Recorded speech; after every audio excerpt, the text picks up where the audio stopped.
It boys, we're cavers to the core. As we play and sing, don't forget one thing, we're cavers to the core.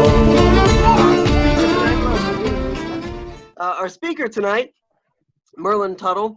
He operates Merlin Tuttle Bat Conservation, but he's also the founder of Bat Conservation International. And I encourage everyone to join Merlin Tuttle Bat Conservation and or both. He's the author of my favorite book in the world, The Secret Lives of Bats. This book is amazing, and I recommend it to every park ranger that comes to Carlsbad Caverns to read this. So I'm just tickled to pieces that Merlin Tuttle's joining us. So without any further ado, I'll hand it away to Merlin Tuttle. Hi everybody, I'm Teresa. I work at Merlin Tuttle's Bat Conservation as well, and I'll be assisting Merlin with the computer right now. But while I set that up, I will just say that Merlin Tuttle's Bat Conservation is the only place to support Merlin and our work. He retired from BCI about a decade ago. Okay, well, I'm very happy to be among cavers again tonight. Many of you probably have heard that I started out as a caver and got interested in bats because I was a caver. And I always feel comfortable and at home with cavers.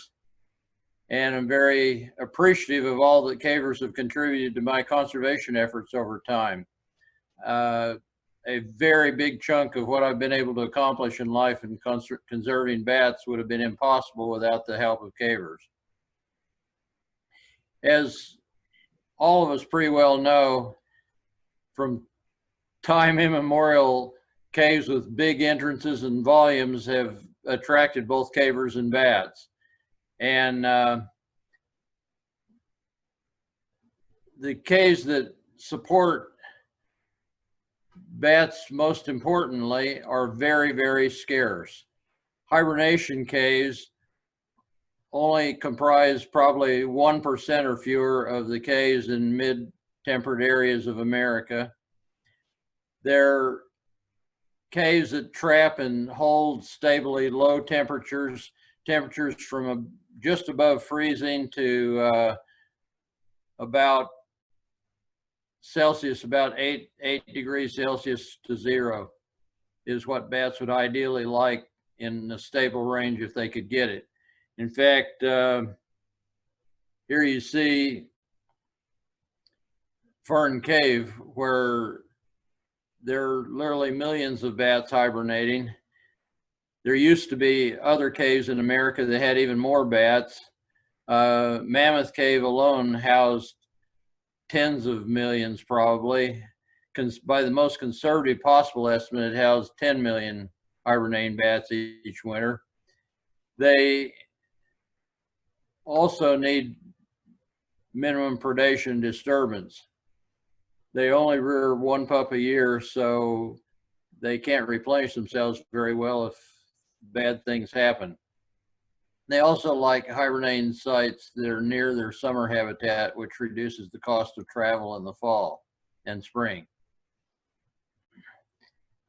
Here's a graph showing why 2 caves selected by Fish and Wildlife Service as critical habitat for Indiana bats failed to support Indiana bats.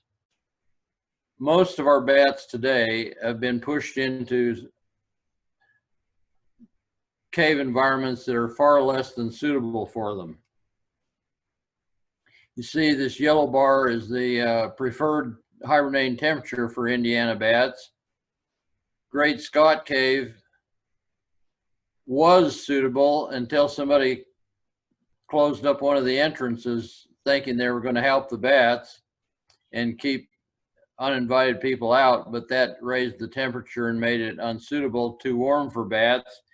And if you look down at Bat Cave, it gets way too cold. What happens there, and this is something that concerns me a lot, we have more than a few times protected caves that looked really good right now, but we didn't pay attention to the 100-year weather cycles. And some of these caves, I protected a cave in Florida once that built up a population of 250,000 bats, and then a hurricane came along. It was a 500-year event and killed almost every one of the 250,000 bats. So Bat Cave housed a growing population of some 50,000 endangered Indiana bats for several decades, and it was thought to be prime habitat. Then all of a sudden, one of those 100-year cycles, storms came by and froze them all to death, and they've never recovered. Just to give you a very oversimplified idea of what it takes to be a good hibernation site, these are caves that trap and store large volumes of cold air. If they don't store large volumes, they're not stable enough to protect bats at low temperatures from actually getting caught and freezing to death. But I think probably all of you are aware that if you go 3 to 6 feet below ground level, you get to mean annual surface temperature. If you could just run a thermometer down into the ground 3 to 6 feet, your reading would tell you what the annual surface temperature is for that area. And caves breathe, exhale warm air relative to the outside in chimney effect airflow when the temperature falls below mean annual, and when it goes above, this cave would not breathe when it went above mean annual because the cold air would be heavier and would be trapped down in the bottom. But this is the basic situation that bats are looking for hibernation. Just to give you a better oversimplified idea, I'm sure many of you have wondered why a certain cave breathes year round, why others blow like crazy at a certain time of year, but not others. It's not so much determined by time of year as it is how far the temperature goes above or below mean annual surface temperature. When it deviates most, like on the hottest days of summer, you'll find the greatest outflow of cold air of caves that have cold air outflowing. And on the coldest day of winter, you'll find the greatest plumes of hot steam, warm air that looks like steam coming out of upper entrances of chimney effect airflow caves. This airflow determines their suitability for bats. All of us know what it's like when you fill a jug of water and turn it on its side. It goes glub out, glub in, glub out, glub in. So if you have that type of breathing at a cave entrance, you can pretty much assume that a large part of that cave is both above and below that entrance level. It not just something simple like I've drawn, but is one of the most fascinating examples for me. This model here was drawn after a real cave, Sauda Cave in northern Alabama. The mean annual surface temperature there is 69 degrees, but I have seen it freeze 1,000 feet inside this cave. What happens is it has very big volume that warms air relative to the external on a cold winter day. And actually a stream flows out the bottom so that it's sloping up from the entrance, and you wouldn't expect cold, heavy air to move in that direction, but it does because of the amount of warm air that is going out of entrance B at the top and creating a vacuum that pulls that cold, heavy air into the cave. And there's actually a little appendix right at the junction between the upper and lower cave that traps cold air that comes up from the bottom, and that was the southernmost place where Indiana bats were found hibernating.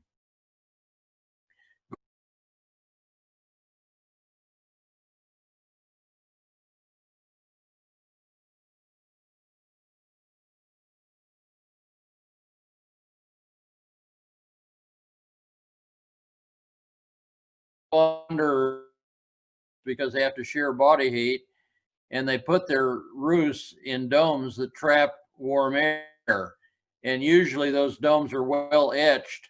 Actually, the etching is often caused by the bats themselves, and the dome will be used first by large numbers of bachelor bats, and then as the etching gets enough to insulate young bats, like when you go camping and you don't want to go sleep in the winter on a cold ground, you'll freeze to death. You need a foam mattress or something under you to shield you from the ground temperature.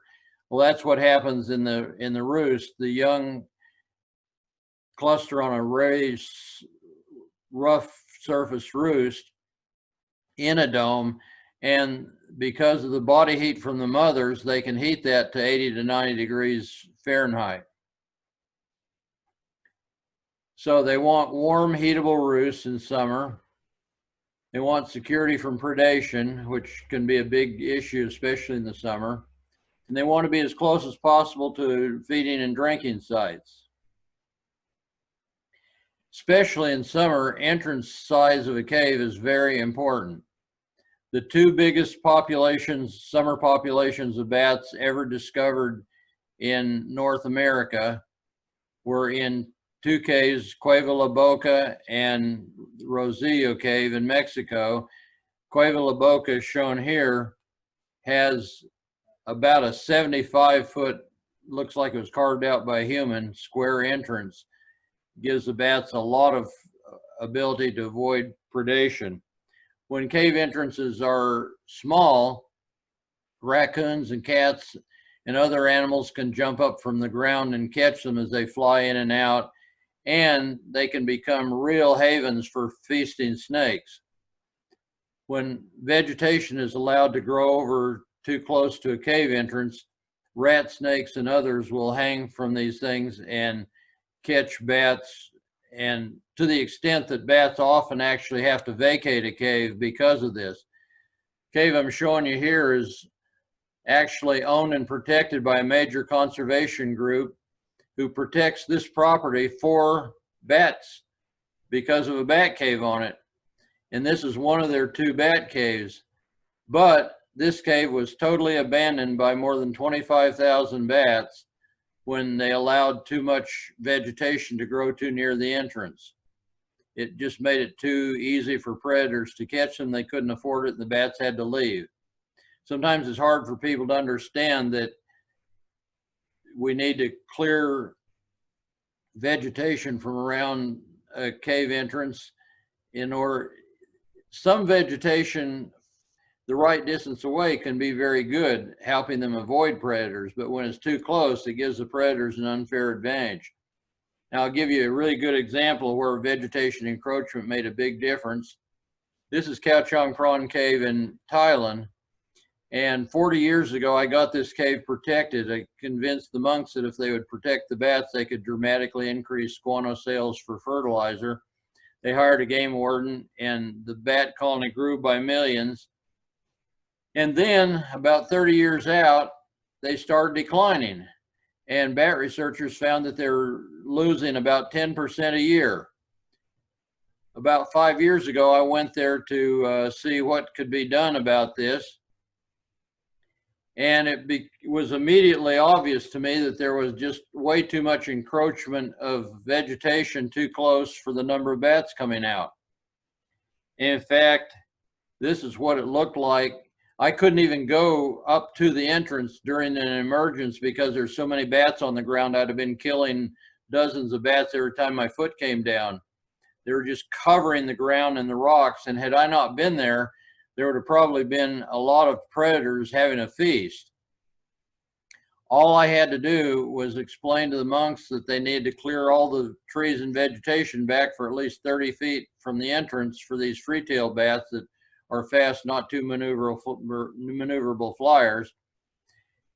They did that, and when I returned, Teresa and I were back there this last November, and the population had nearly doubled just from removing that vegetation and giving them a fair break against the predators.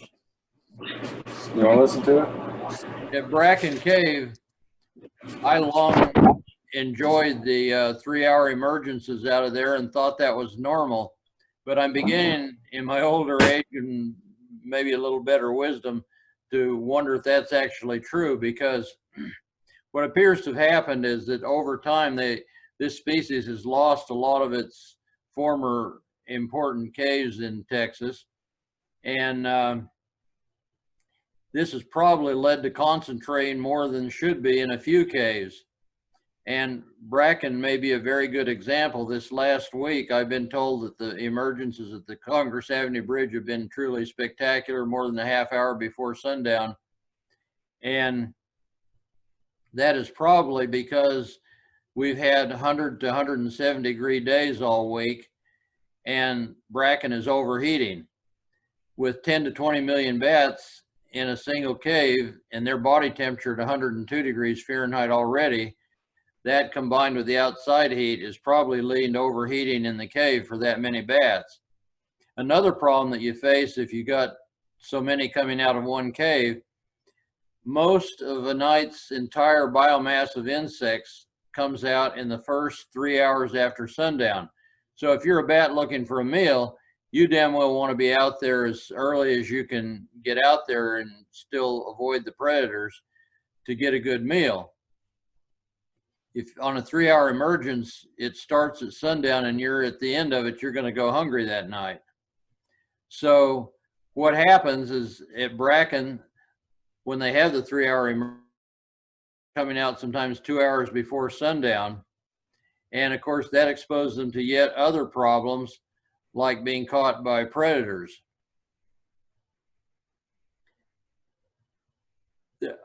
I would say today that a good share of all of our bats, cave dwelling bats worldwide, are living in caves that are less than off their needs. In fact, that may have contributed to the mortality rate for white nose syndrome.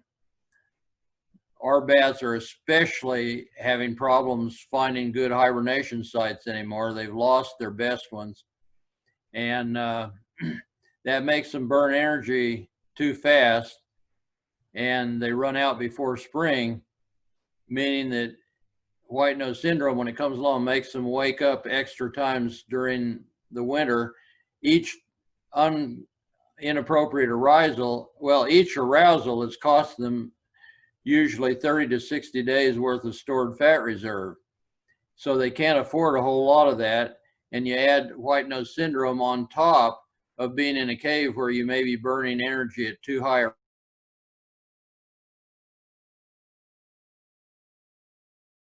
of my big interests is in detecting and restoring and protecting caves of historic use from the past that are often no longer used, and we don't even recognize that they are important. So I want to talk a bit here about recognizing historic bat caves. You notice these bats have stained the area where they're roosting. At some point, there are more than there are now, most likely. They do move from roost to roost sometimes in a cave, and so I never say that there are more than would be accounted for by dividing the total roost area of stain by 50%. But even so, as you'll see, some caves have had a huge number of bats in the past, according to roost staining evidence. Roost stains can vary tremendously, but they are easily identified once you get a little bit accustomed to what bats are doing. Notice these are all roost stains, but notice where bats have stained limestone, it's the distal portions of the rock that are the darkest, and the recessed areas are the least stained. If you're talking mineral stains, they would be oozing out of those recessed areas, so it would be very different than bat stain. And also, as you learn more about bat behavior, you see dark etching and stain in a domed ceiling, and especially in a warm air trap, and you know automatically that this was a nursery site in the past. And if it's light staining, on a vertical wall in a cold cave, it was probably a hibernation site. They choose the vertical walls oftentimes to dissipate heat better, to lower their body temperature for hibernation. As I say, the staying can vary a lot. In this cave along the Mexico coast, you find that when you're in caves in coastal and island areas, often the limestone is rather soft, and so the bats chip it away faster than usual, and you just get dark spots where hard areas in the limestone have been stained and left. And then you see down on the floor underneath, you can see the bits of limestone that have been pulled out just in the last season and fallen on the guano. So you shouldn't be deceived about this kind of stain. It's the area of those dark stains, not just the stains themselves that were occupied by bats in the past. And stains can occupy enormous areas. It just boggles my mind to think how many bats may have once lived in Rosilla Cave in northern Mexico. This cave has, from my recollection, at least probably a quarter of a mile of these high ceilings that are almost entirely stained. This is all bat stain. You could put tens of millions of bats in that, no matter how you want to cut it. Even if the bats never occupied more than a small fraction of that at one time, it was still a bigger population than we now have at Bracken by probably a long ways. But it also had a more favorable entrance for them to escape predation. These stains can be used to justify which caves should and shouldn't be protected for bats nowadays. Here we have a crew measuring stains, and you know, this is a roost that obviously would have accommodated thousands of bats. The previous, this one would have been more like millions. But most of our US bats roost at about 200 to 300 per square foot. If in estimating how many were in there, you calculate the stained area, it's always good to write down exactly your assumptions when you did that. Did you allow for the curvature in the ceiling? Did you allow for uneven surfaces that may have doubled the area within your measurement that the bats could roost on? And then how many did you assume per square foot? If you just write that down, if somebody later finds that, oh, these bats roosted at 300 per square foot instead of 200, fine, you just adjust your older figures and you're still okay. Now I want to give you an example of how big a difference we can make when we disturb bats in hibernating or summer caves. This is a hibernation site, Pearson Cave in northeastern Tennessee. And I give you this example to point out that I'm not poking fingers at cavers for bat disturbance. This was disturbance caused by me personally doing my own research before I knew what was happening. At Pearson Cave, from 1960 to 89, I visited about once per winter, and I was probably just about the only person that went there. And the population of hibernating bats remained constant at about 100,000 plus or minus 10 here, up or down, but it would stay just about constant. So in my mind, that was justification that I wasn't causing harm by my annual trips in the winter. But in 1989, we gated it. And by that time, I was busy doing things in other places and didn't even come back for 10 years. So, well, for 12 years. For 12 years, this cave was absolutely unvisited, untouched by anybody. Just the gate was checked periodically to make sure it was still intact. So what happened? In that 12 years, when the bats were completely protected, even from my once-a-year visits, the population tripled to 300,000 from 100,000. So how did that happen? Well, when I was studying them originally, they were roosting further in the cave and at 6 to 8 degrees Celsius. But when I came back 12 years later, they had moved, and this is 100,000 bats clustered here, not more than 50 feet inside the entrance, but in a perfectly strategic spot where the temperature hardly varies 2 degrees in a yearly cycle and is just above freezing. So they moved out, got the lower temperature where they could save much more energy. And what did that do for them? When they lowered their hibernation temperatures, they saved energy and permitted longer migrations, leading to dramatic population growth, or at least that's my explanation for it. Cavers, well, let me talk about energetics for just a moment. To explain what happened, this is just kind of a model hypothetical energy pie chart for a colony of bats for a yearly cycle. They're going to have to spend energy hibernating. That's going to take up to 6 months. Travel every night in the summer to find food and water. That's going to be very costly if they live too far from suitable habitat. And that explains why most nursery colonies of bats of anything but freetails that are easy, fast flyers are found within a quarter mile of a body of water. Then you have to spend energy heating your roost so that the young can grow fast. The warmer the summer roost and the better insulated it is, the faster your young can grow and they can get an early start putting on fat for winter. Migratory travel. I found that in my gray bats colonies that traveled the furthest in migration sometimes spent as much energy traveling to get to a hibernating cave as they did in the entire winter hibernating. In fact, I think some of you'd be a little amazed to hear about my gray bats in Florida.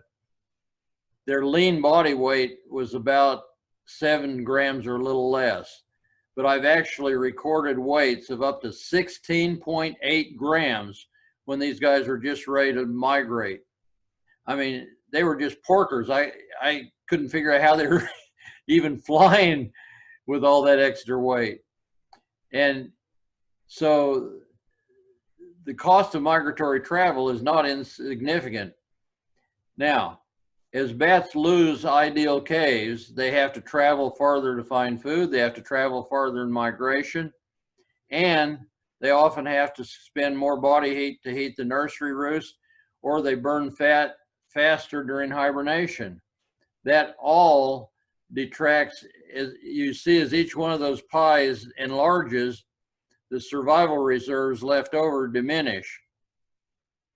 And it's my opinion that the reason why we have so many endangered bats today and so many bats that are in alarming decline is that so many of them are operating with almost no survival reserves left because we push them into so many demanding places where they have to travel further and expend more energy to survive. Now, the role of cavers. From the beginning of my work, cavers have played a really key role in my efforts, both in research and conservation of bats. This is one of my prouder stories. At Hubbard's Cave in central Tennessee, this cave was just about to lose its last endangered gray bats. And I got the Nature Conservancy to acquire it. And cavers from 5 states drove in on long weekends and volunteered their labor, built humongous cave gates, protected that cave. We didn't get it exactly right the first time. We had to modify our gates. But 30 years later, this wall is just part of what was covered by bats. Originally, there were no bats. You could have gone in there in the dead of winter and you would have seen 0 bats at this place. And now there are 500,000. So we can really make a very big difference And I know all those that have helped me make a difference at these sites take great pride in them today. In fact, at Mammoth Cave National Park, we couldn't do a whole lot to reopen the tour areas of Mammoth Cave for bats, but I found that Long's Cave, which is part of the national park but not part of the tour cave, had stains, roost stains in it, indicating that it had been used by millions of hibernating bats in the past. The entrance had been concreted over with a small gate that was certainly not friendly to bats by early owners who wanted to keep non-paying tour visitors out of their cave. And so when I found the stains inside and realized that the cave was structured to be an ideal cold air trap, I convinced the park, along with Ron Curbo and a number of cavers that helped out, to finally remove the concrete and the bad gate. And it was cavers who built the bat-friendly gate in its place. And now there are 300,000 endangered gray bats returned and hibernating in this one cave where there were none 25 years ago. And the population is still growing. We may yet hit 1 million or more. But that just illustrates how much difference cavers can make, both in their volunteer efforts helping somebody like me and in their having their eyes peeled for what's important. I have, in at least a dozen cases, discovered major caves of the past that nobody realized were of any importance, just by understanding what to look for in stains and contours of a cave.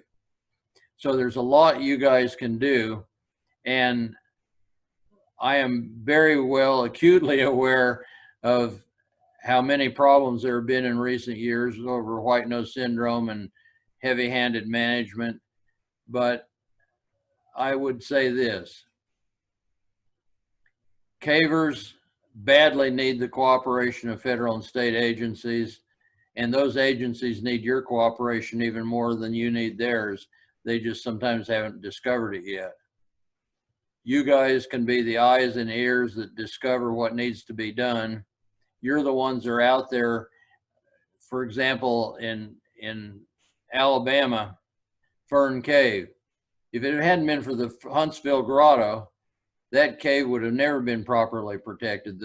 I convinced the federal government to acquire it, but they didn't have the manpower to properly keep vandals out of it. But the Huntsville Grotto organized a perfect system of permitting. Some of you may have been through that system and been to the cave. And they were able to keep vandalism out. But then when white nose syndrome came along, unfortunately, federal officials who apparently weren't too familiar with the role of cavers said, okay, no more access to Fern Cave because white nose syndrome has come. And the result was that the cave got badly vandalized over a number of years when the cavers weren't going there, because it was only the responsible cavers that were being restricted by the regulations. And so I have the deepest respect for what cavers can do and have done. And I encourage you, no matter how maligned you seem to be by people that don't understand cavers, if you learn the things that I have just explained, there's just a huge amount of good that you can contribute. And I'm sure that over time you can rebuild where relationships have been damaged over white nose, and be of, again, great value to the conservation of bats. I take my hat off many times over for all that cavers have done helping conserve bats. In all groups on both sides, we occasionally get somebody that does something that others point fingers at and use it as a bad example. But by and large, the cavers have contributed tremendously, and I applaud your interest, and I appreciate very much your having had me this evening to talk to you about bats and caves. I've had to go through some of this rather rapidly. If you want a much more detailed explanation of bats and caves and their needs and how to determine past use, restore and protect sites, I have a resource on my website. The website is merlintuttle.org, and go to that resource, finding, protecting, and restoring America's historic bat caves. You'll find anything that I glossed over tonight spelled out in pretty good detail there. And I certainly hope that many of you will have a little more awareness of what you're seeing when you go into a cave now that you had this brief introduction. Thank you for having me. I look forward to your questions.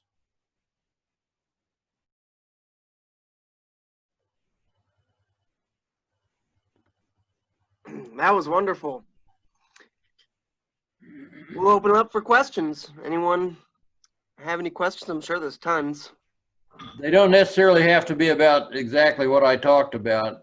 I know you've got probably a lot of questions beyond just what I've talked about tonight. Any question is fair game. I'll go ahead and start. Merlin, great job as always. I appreciate you taking the time to talk to the Grotto. Two questions, one of which is very specific to a location, and the other is more global in a sense. The specific question, this is mainly for my curiosity. About 16 years ago, I was in a cave in Vietnam, and I saw these hand-sized reddish oranges stains on the walls, vertical to near slope, to steeply sloping walls, about 1.5 meters upward, from the walls. They've never looked like any bat stains I've seen. We didn't see any bats in this particular cave, but you did show the one slide talking about these spots on the walls where some of the limestone was crumbling away. In the Vietnam case, it is very dense crystalline limestone. Nothing was crumbling away. Are you aware of any bats that might cause that orangey, reddish, like I say, about hand-sized, palm-sized staining on walls? Was this come in patches? Yeah, yeah. I wish I had kept a slide in that I had earlier. I took out because I didn't want to spend too much time talking about it.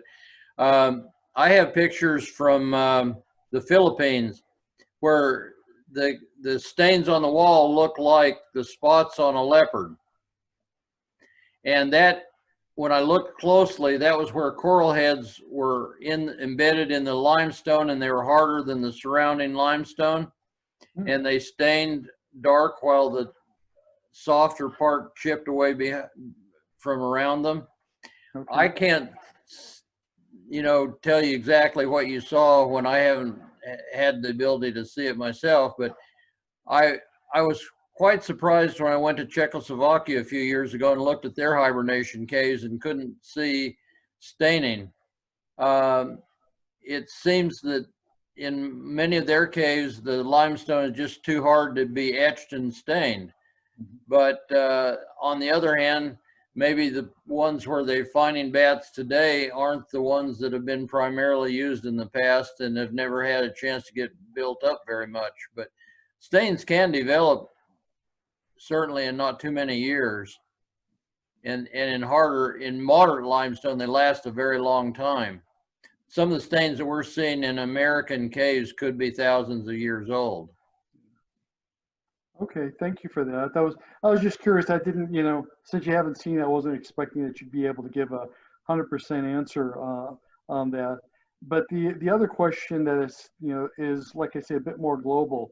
I really like your efforts to restore historic habitat.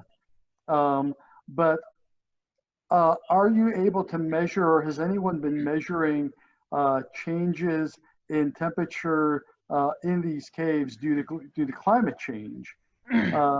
that may be limiting or shifting bat, certainly hibernacula?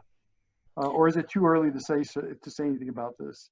It's definitely possible to change temperatures in caves. This brings up an interesting point. I hear so often people say you can't alter, you can't close or open an entrance to a cave. You can't do these things because it's unnatural. I rarely find a cave that hasn't already been altered by people in an unnatural manner. Most of what I do when we're looking to restore a cave for bats and restore the temperatures they need, we're mostly restoring historic entrances and passages that have been altered by humans later on. For example, Wyandotte Cave in Indiana was a major bat hibernation site, and on my website here on the screen, I show pictures of that. The cave entrance was one that you had to get down and crawl in originally. Then they opened it up where you could drive a truck into it. And when they opened it up like that, it was like cutting a slot in an hydroelectric dam. You cut a slot in the concrete and the water's going to flow out. Well, they cut a slot in the limestone and the cold air that was trapped started flowing out. And for every cubic meter of that cold air that flows out in summertime, it pulls in a cubic meter of warm air somewhere else in the cave. It raised the cave temperature and substantially reduced its suitability for bat hibernation. So we have in many cases restored temperatures in caves. It helps to know what bats were there and what their needs are. Then you have a better idea what the past was like. But usually we can see where somebody has opened up it's very common for commercialized caves to have enlarged entrances, and those entrances sometimes allow unnatural airflow. But also, at Mammoth, before it ever became a national park, people figured out that if they closed the airflow into some of the places, they could get rid of the bats. And they were doing that as a way to get rid of bats. But I have not seen a place in a cave where you couldn't restore appropriate temperature if you just understood well what you're doing. Okay, thank you very much. Merlin, I'm going to read questions that are typed. Some people are typing questions in. So one is from Trista. She asked if you can ever distinguish bat species by unique stains on the ceilings. I wish I could say that. In certain areas, like if you get very pronounced stains in southeastern caves. Now in Florida, if they're very, very pronounced stains, they could be either gray or southeastern myotis. But a little farther north in northern Alabama, Tennessee, and Kentucky, you get good stain, and it's got to be gray bats because they're the dominant guys that rule, and nobody else puts big colonies in caves. That's actually changing even as we speak, because with global climate change, species are moving north. And in fact, one thing we sometimes don't consider is that you cavers are aware, I'm sure, that jaguars and giant sloths and vampire bats and fruit bats have been found as far north as Virginia in caves, indicating that in the last interglacial, 10,000 or more years ago, there were temperatures far higher than today's that allowed these tropical, subtropical animals to move north. And so these have been natural fluctuations going on through time. There are places where there is staining that was probably left by free-tailed bats far north of where free-tailed bats can live today. But those kind of situations can usually be resolved because there'll be skulls left in the droppings, guano deposits beneath these roosts or on ledges where they have been trampled. And if you find the skulls, you can tell who was there.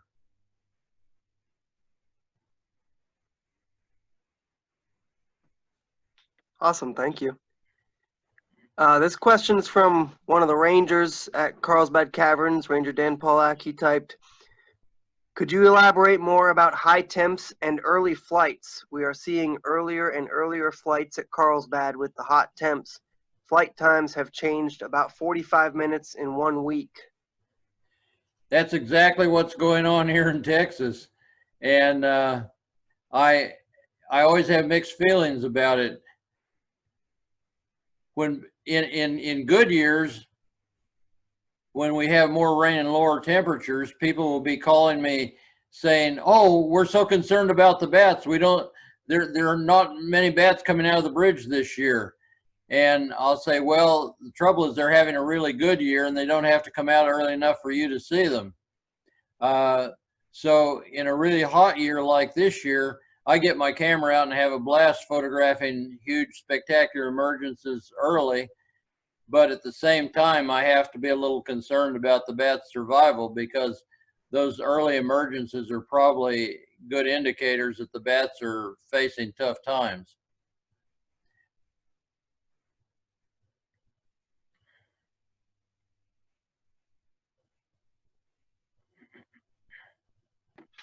So they're flying out of the cave earlier to make sure they get enough food to eat?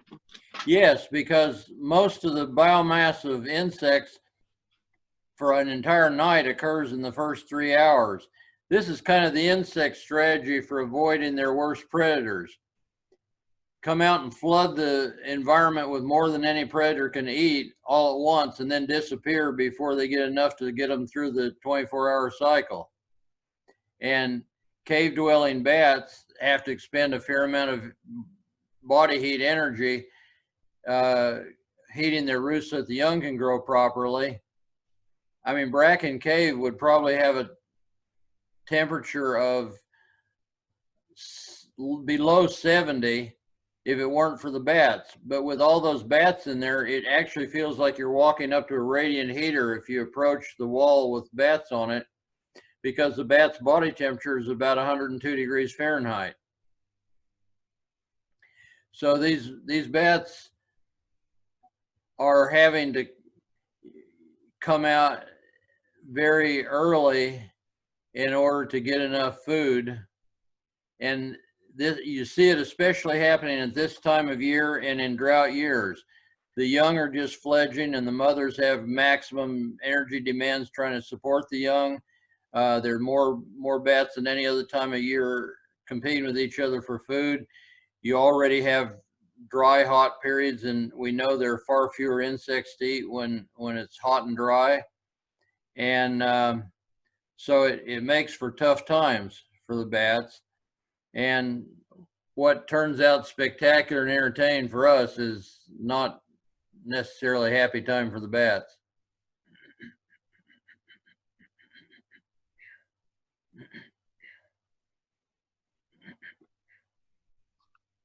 Have you done much work at Carlsbad Caverns? No, I haven't.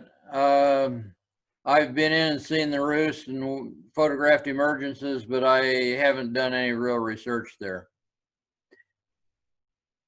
Those bats travel down to the Pecos River area farmland to feed, and it's been documented that based on carbon ratios in their droppings, that more than half of their diet are crop pests. In fact, just to give you some idea, these free-tailed bats, certainly the ones here in Texas, they fly thousands of feet above ground in the springtime to intercept billions of migratory moths coming into the United States, corn earworm and armyworm moths that are huge pests of crops. And just one of our free-tails can catch enough of those egg-laden moths in a single night to prevent them from laying 20,000 or more eggs which is enough to force a farmer to spray multiple acres with pesticide at an average cost of more than $74 an acre. If people understood the value they're getting from those bats and the reduced pesticide use, they would be lined up wanting to protect them.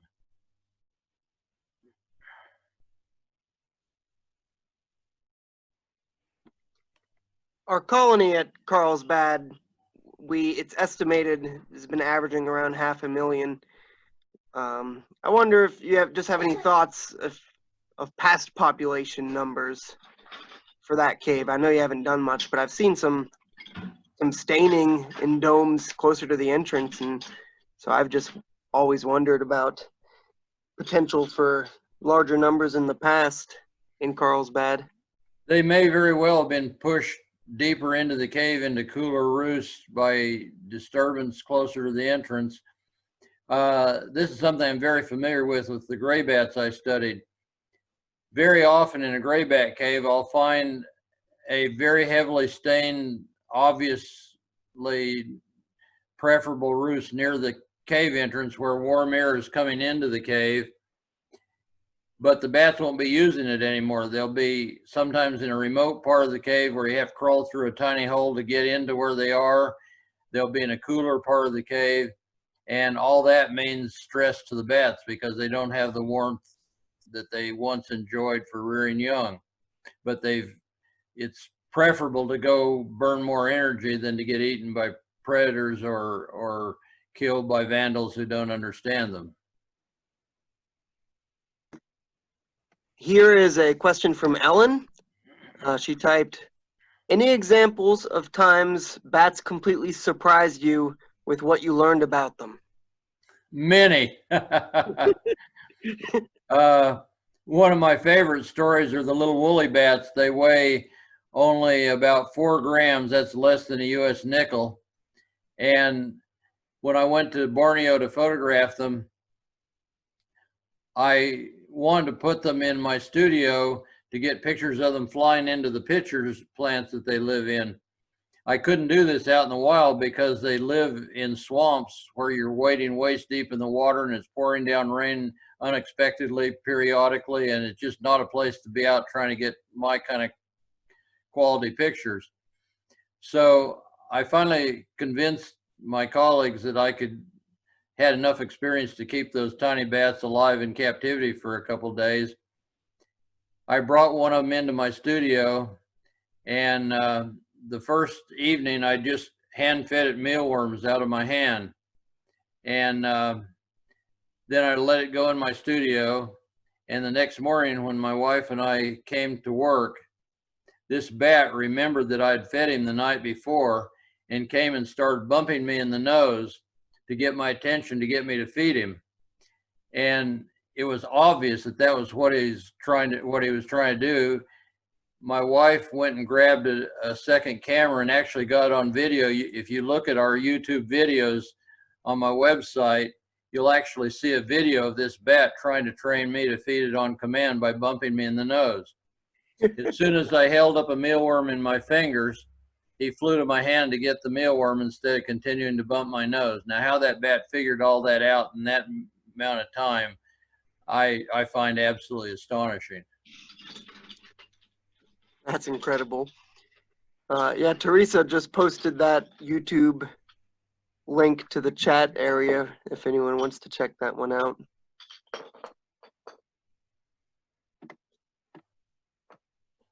Any other questions from anyone? Don't be shy. This is a rare opportunity. Can you hear me, Merlin?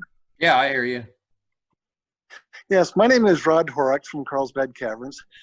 Thanks very much for doing this, by the way. But my question is there a way to date bat stains? I am not the world's premier expert on dating, I can assure you that.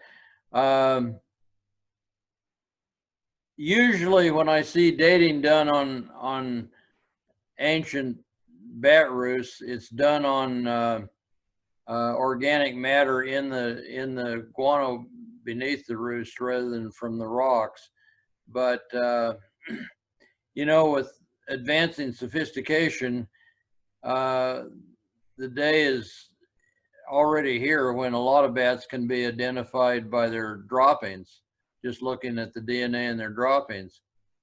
So what isn't possible today may be possible tomorrow, but I don't have a good answer for how old a roost may be based on any kind of carbon dating that I know of. Well, thank you. A follow-up question. Now, when I was down in Brazil and then also at Wind Cave, I saw millions of bat scratches and Jewel Cave in the Black Hills. What cave have you seen the most bat scratches in? The most bat what in? No, bat scratches Scratches? on the ceiling. Oh, you mean what I'd call etching. That Cave Rosillo cave in North Mexico would probably take the cake for me. I mean, I am still, my mind is boggled when I think about seeing nearly a quarter mile of almost solid staining. It took a hell of a lot of bats a long time to do that.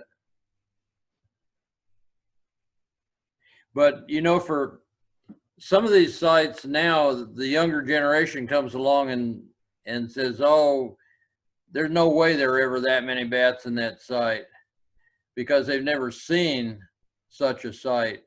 But when I saw stains in the park naturalist found stains in Mammoth Cave, in the tour cave, I was invited to come and join several colleagues and do an assessment of how many bats used to hibernate in Mammoth Cave. And we had, we only looked at a tiny part of the cave and came up with a minimum of 10 million.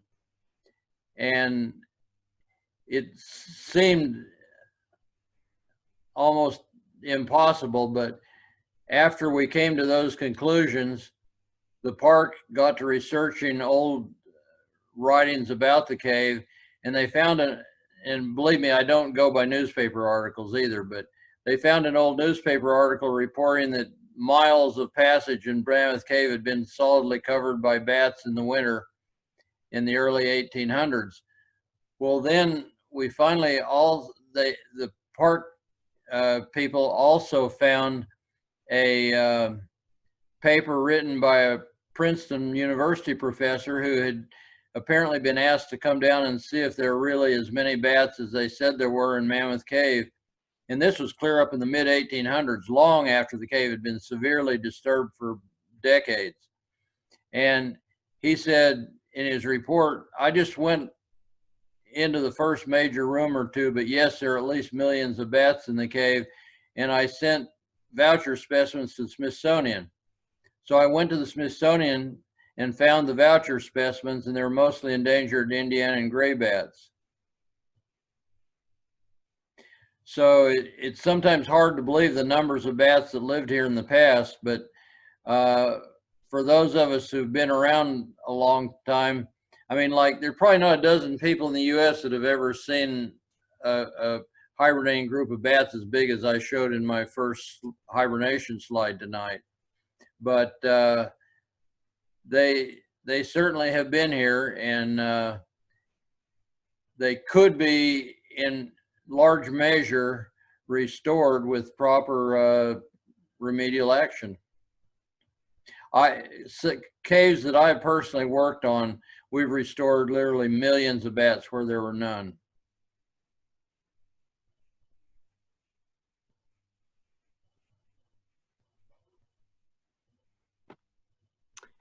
Here's a question from Emily. She said, in your observations of freetails, does there seem to be a scout bat that leaves the roost first for nightly foraging? And I'll add on to that, just to ask, or if you know of any bat species that have like a scout bat that come out for observation before the colony does. Well, my intuitive knowledge says without even the slightest question that's true. But there's also practical observations. in the yellow-winged bats, Laviafrons from Africa, they just roost in monogamous pairs. But Terry Vaughn, who studied them many years ago, reported that the males appeared to go out and scout out feeding areas, and when they'd find the best place for feeding that night, would come back and guide the female to it. I have noticed that with the free-tailed bats, as you get these really hard times when it's heavy drought and there's not much food, this is when you start seeing the most multiple emergences. And very often at Bracken, I've watched an early emergence that went out way, way early.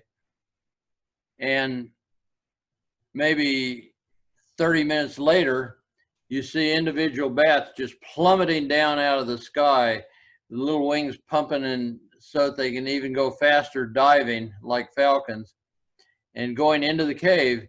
And they'll go in and be there for just a very few minutes, and then all of a sudden there'll be a big emergence come out.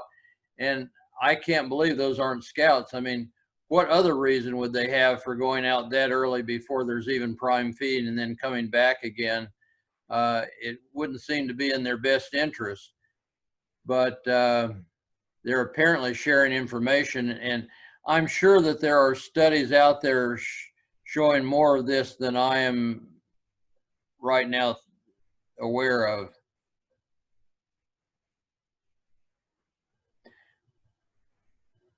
But I'll tell you another thing, bats do communicate information to each other. I had sites with gray bats where if I went and installed temperature monitoring information instruments in the roost, and I'd get there just after a few of them had arrived and they saw me there, as opposed to when none of them had arrived yet and none saw me there.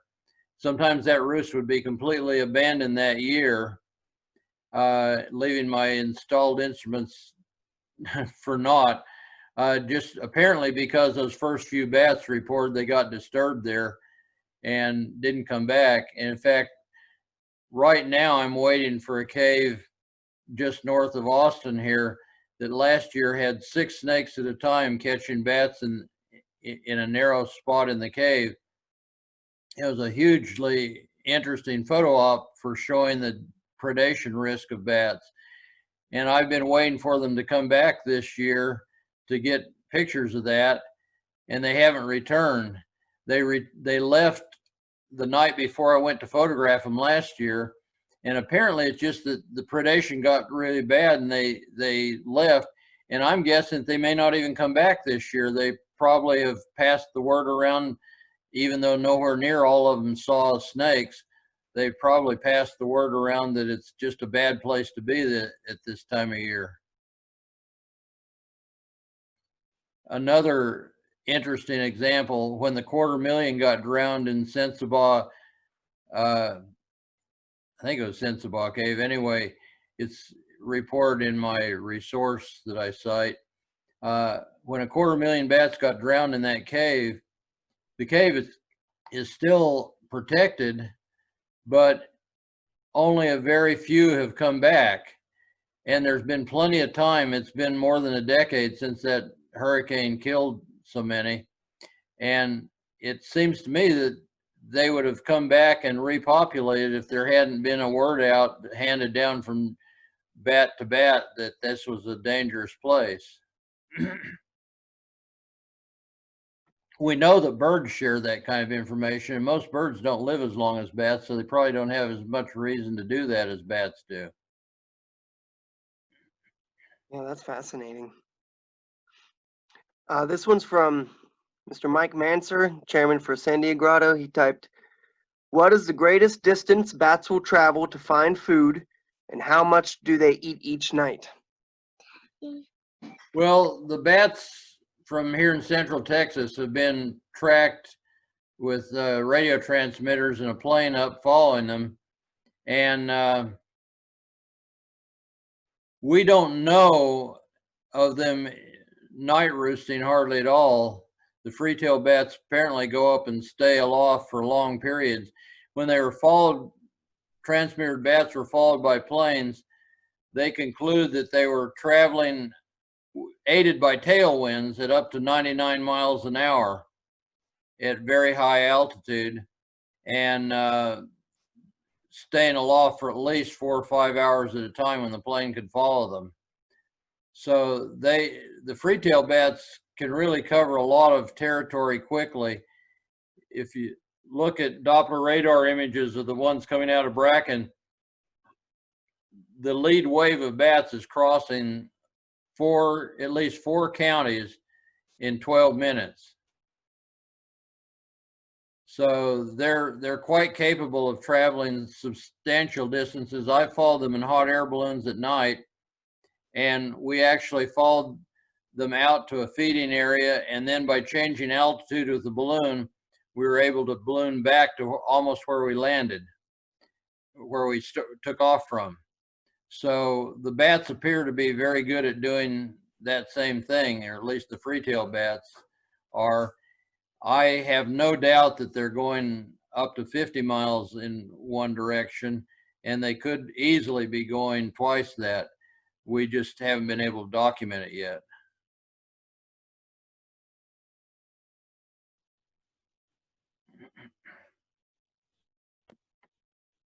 Here's another question from Ranger Dan Pollack. He typed, here's a humorous question. If you could be a bat, which bat would you be and why? Boy, that's a tough one. Well,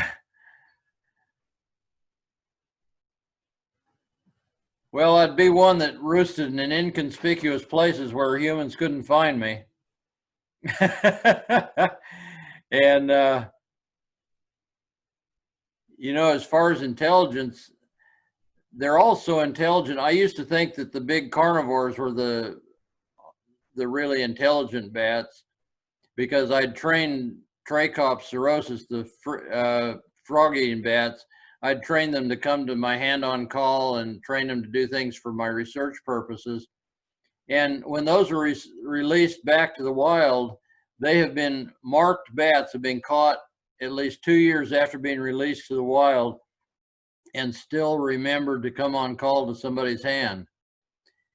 And now we're finding that even these tiny bats have those kinds of incredible learning powers and possibly memories. So, you know, I like to eat fruit, so maybe I'd like to have been a fruit bat, but boy, it would be very hard to decide which one you wanted to be. You just want to be one that the researchers couldn't find, and that the vandals couldn't find. And hopefully that the predators couldn't find. But you know, there's a risk in not being found by the researchers, because if researchers can't find them, then there's no conservation plan for them, and their habitat might be destroyed without ever knowing what we've done. In fact, in the western US, a lot of your bats appear to hibernate in places other than caves, probably deep cliff face crevices. And until we find where they hibernate, we won't be able to do a whole lot to save key locations for them. But when we find them, sometimes too many researchers now want to save them from white nose syndrome, which brings up one of my sore subjects. I don't believe we're ever going to find a cure for white nose syndrome that helps them survive in any way. There's been a cure from the beginning. The cure was a mixture of vinegar and water. But after you cure the bats and restore them to health, you ban them and release them, and they're not captured again because they go back and get reinfected and die. They're not immune. What's happening is that a large part of all the bats are dying, but the ones that don't die originally of the fungus that causes white nose syndrome are resistant, apparently, or have something about them genetically that helps them to survive. And in the East, where this has already passed through, we're seeing rebuilding of populations. I know of a summer colony that is now larger than it was before white nose syndrome. And it's being rebuilt apparently by genetically resistant bats.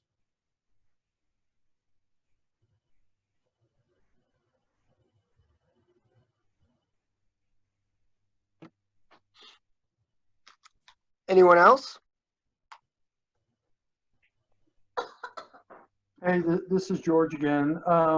Merlin, when you were speaking earlier about etching, it reminded me of something. There's been a long-standing debate about bell holes in tropical caves and whether these symmetrical domes are created by bats or not.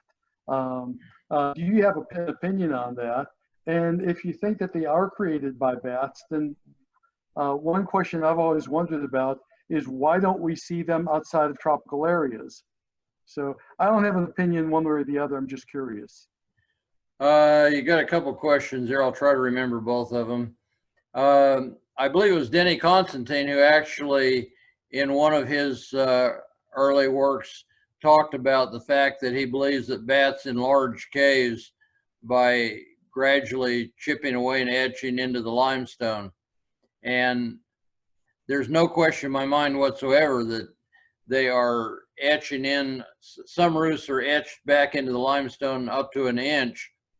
And this creates a pocket of air between the babies, the pups, and the infinite heat sink of the cave wall that shields them from getting too cold.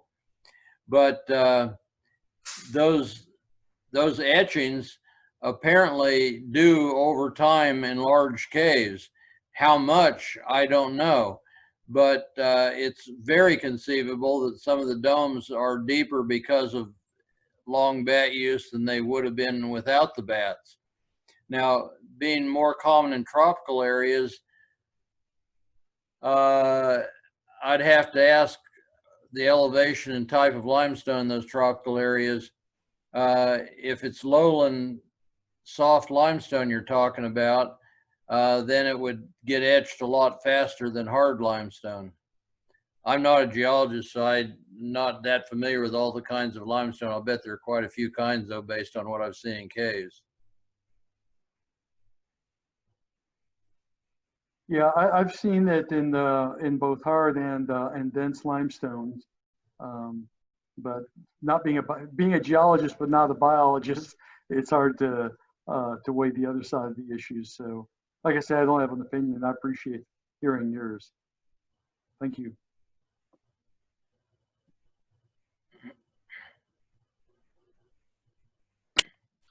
Anyone else?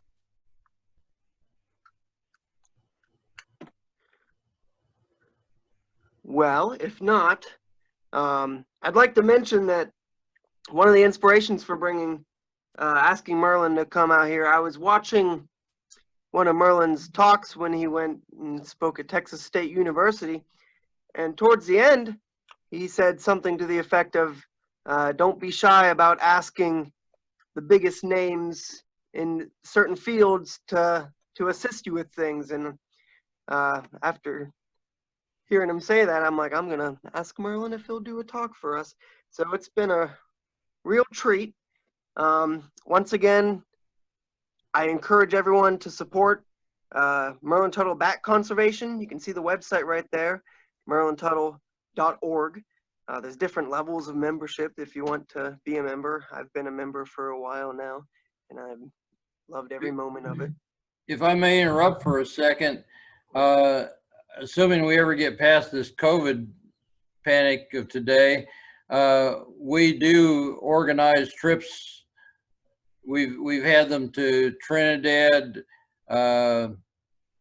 most recently Thailand, in a variety of places where we spent a lot of time inviting members to come with us as citizen scientists who help conduct field research, and often that is associated with caves. So our members are the first ones to know about those kinds of things and take advantage of them.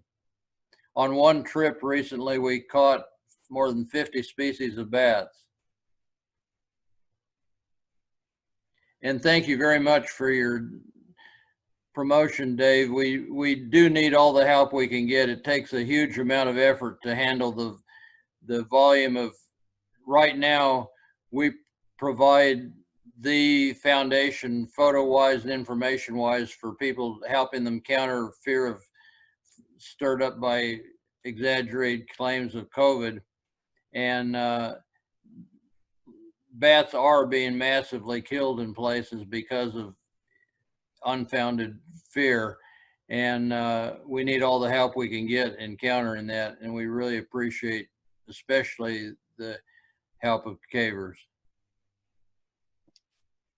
If I may, how do you address when someone says just something to that effect? Oh, COVID came from bats. How would you address that person? There's no evidence that COVID has been transmitted by a bat to a human ever. The related coronavirus found in horseshoe bats is unable to penetrate a human cell. And the one that is the SARS-CoV-2 that is causing COVID has apparently been in humans for more than 50 years and may have even involved its lethality while in humans. One thing I can tell you about this in bats is that the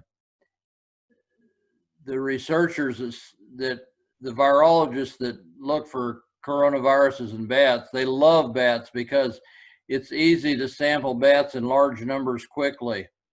And just think of the difference in trying to sample 50 bats versus 50 deer or 50 foxes or 50 anything else. Yeah. And so they love working with bats, and they tend to exaggerate. You know, right now, everybody thinks they know that Ebola, for example, came from bats, and yet there's not a shred of documentation that Ebola came from bats. It's all speculation by people that want to keep studying bats because it's easy to get quick pubs out of bats. The actual original source of COVID is totally unknown.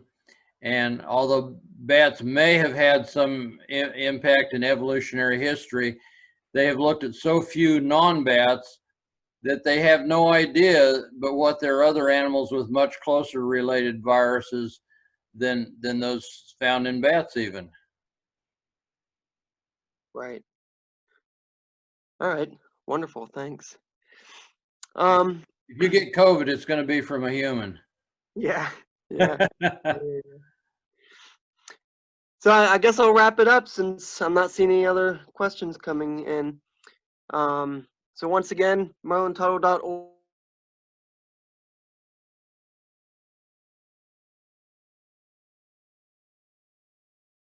Happy to do that.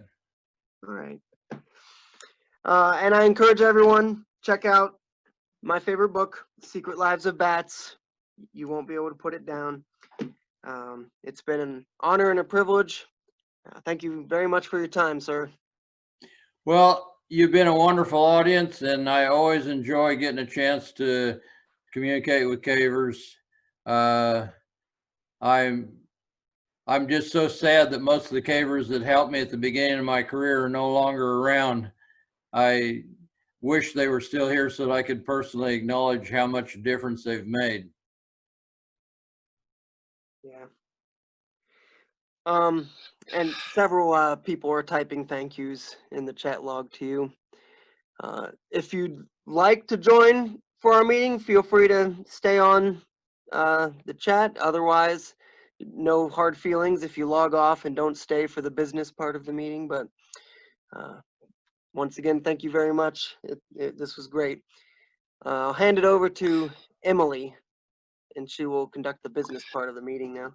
Well, since I have no business further, I will log out, and thank you all for your attention, your interest in bats. Thank you. Good night. Thanks, Merlin.